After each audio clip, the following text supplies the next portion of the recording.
Hi, si Father Butch Bombasi po ito, OP, sa kwentuhan sa UST Legazpi.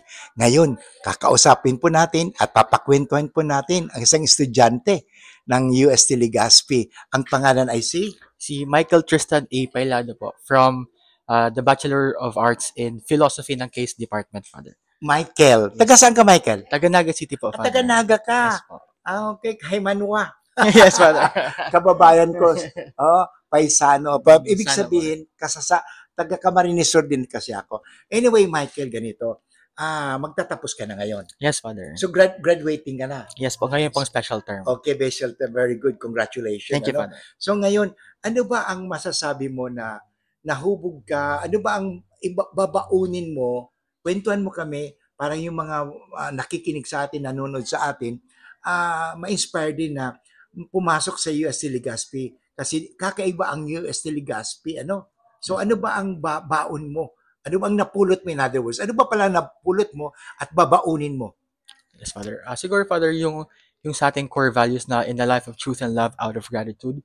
Siguro po, doon among the three virtues or values, ang pinaka-favorite ko po doon is gratitude. Gratitude. Or it can be translated into thanksgiving, pasasalamat.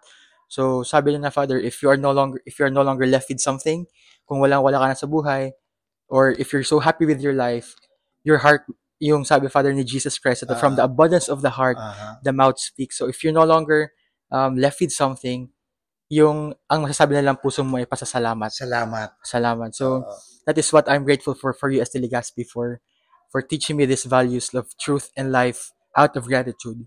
So yan po babaunin ko ngayon sa paglabas ko. And one more meaningful experience in Legazpi is just recently this morning, Father. Yes. When Father Butch told me that I should not forget that in everything I do, I should never forget that God loves me. So kahit man in all our strengths and all our weaknesses, God is there.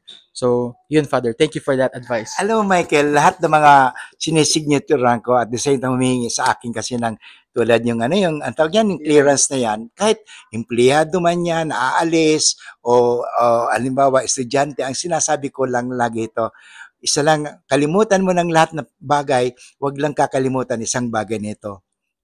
Mahal ka ng Diyos, at dahil mahal ka ng Diyos, pagpapalain ka ng Diyos, at iingatan ka ng Diyos, hindi ka pababayaan ng Diyos.